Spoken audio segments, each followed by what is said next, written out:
Hi, we have Captain Sushant Singh Bhatia with us. Please introduce yourself and the organization that you represent today. Thank you so much. My name is Captain Sushant Singh Bhatia, and I'm presently working with Fleet Management Ltd as an Assistant General Manager in the Fleet Personnel Division. And Fleet Management Ltd as an organization is one of the world's largest ship management, or rather as we call shipping asset management companies in the world. So proud to be here. That's wonderful. As you just said, you're one of the world's largest. You've been recognized here at the CXO 2.0 conference. You've been an honoree here. How does it feel to receive recognition across the globe for all the hard work that's been happening? Yeah, I think receiving an award is always a wonderful experience. It's a humbling experience as well, because when you come to this particular conference and observe the cohort around you, I think it immediately humbles you. So it's both an enriching as well as a humbling experience, and the networking opportunities, and the holistic perspective that I get, from people from different sectors beyond maritime is something that is very exciting for me. That's actually quite interesting and very exciting as well. You said that the interesting perspective you get from people in this conference is very elite. Tell us a little bit more about how you find the learning plus the networking aspect of CXO 2.0. Do you think it's beneficial? Do you think you take something away that? Yeah, I think absolutely. I think all of us probably are masters in our own industries. We are probably frogs living inside the well. But then when you come to conferences like these and you observe, how the other industries are progressing, it gives you a more holistic view of things. Yeah. The networking opportunities are great. You can exchange your thoughts and ideas. We all talk about AI and decarbonization and alternative fuels, etc. But when you come to these, conferences is when you understand how different industries are approaching this in a different manner, and how we can assimilate, the best of all, and probably incorporate it within our organization. Yeah, that sounds wonderful. Actually, we're glad you actually think it's fruitful. You like it here. You think the networking is actually going somewhere and it works. Absolutely. Tell us a little bit more about your organization. You mentioned that you're one of the world's largest ship managers. Yeah. Tell us a little bit more about your organization. So Fleet Management Limited in the shipping industry doesn't quite need an introduction, but it's one of the second largest shipping asset managers in the world. We've been across, various types of ships that we are a part of. We basically offer employment to over 27,000 seafarers and over 1,300 onshore staff.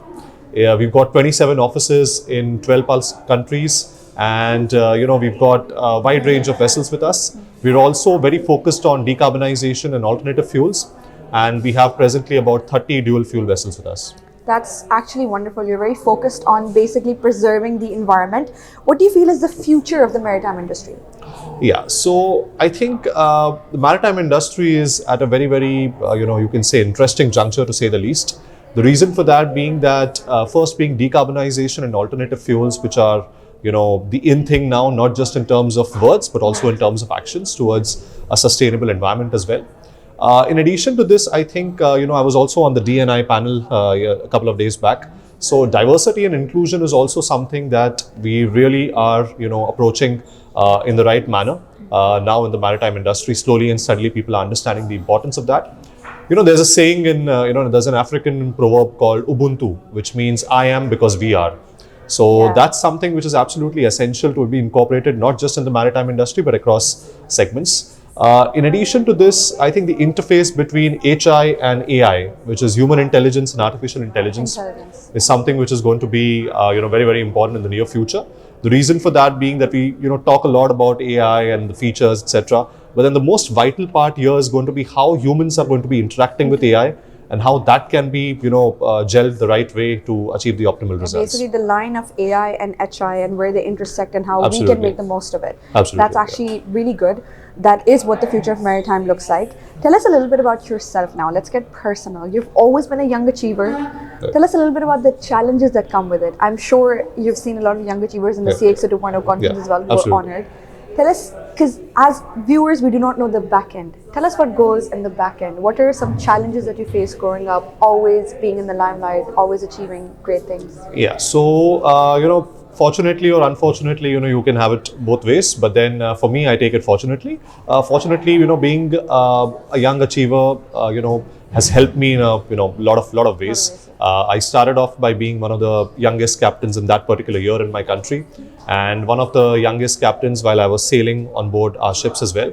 So I can tell you an instance from one of my first ships when I joined as a master, as a captain. I was probably the third or the fourth youngest person on the ship. So the entire duration of my tenure made me realize that it's not your age that, garners respect for you, but it's the way you treat your people, it's the way you gel with them, it's the kind of environment or the ecosystem you create is ultimately what matters. That's one.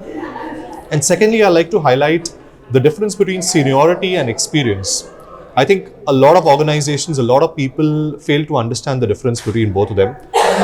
While experience basically means, how much of knowledge have you gained or what exactly have you done in those particular years within the organization.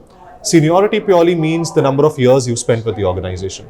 So it's very, very important. You could have a person who is 10 years senior with just 1 year of experience effectively. And you could have someone who is, with 10 years of experience but just 1 year of seniority. So it all depends on what have you actually done, what have you actually experienced in that particular duration within the organization or within multiple organizations. So it's important to get all these multiple traits, multiple skills with you so that, you can progress. I'll just say one more thing. While I was being awarded by the Vice Admiral of the Indian Navy when I was completing my training, he gave us a very, very, important life advice. He said, in a table full of people with money, be the one with the most amount of currencies. So what he meant by the currencies were your skills, your honesty, your experience, your holistic perspective, your, varied kind of experiences that you have that we're having right now as we speak within the conference. So I think I've always chased currencies more than money. And I think that's one of the ways, by God's grace, I've been able to achieve whatever little I've achieved so far. That sounds wonderful. For a person who's sitting here, I'm sure you're very young, you still have a long way to go with all these achievements, all these accomplishments, and such good advice to differentiate seniority from experience and the clarity that you have about life. It's exceptional. I'm sure there's people that are watching that are inspired, maybe want to be where you are. Other young achievers like you, do you have any words of advice for them, anything that can uplift them?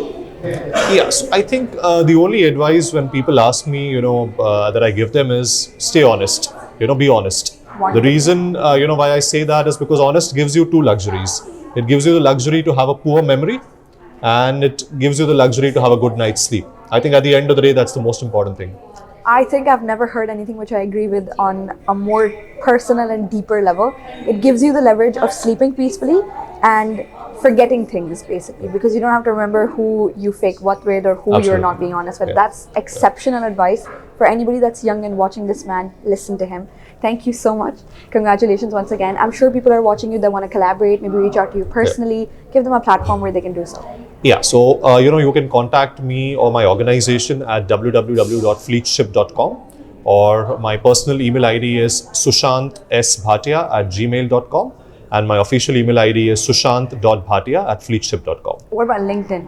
Yeah, LinkedIn, I'm by the name Captain Sushant Singh Bhatia, so that's where you can catch me. Perfect. Thank you so much, Mr. Sushant. Congratulations once again on winning your award, and all your tremendous achievements are everything for us to look forward to, and you light up the conference. Thank you so much. Thank you so much, and thanks to the team.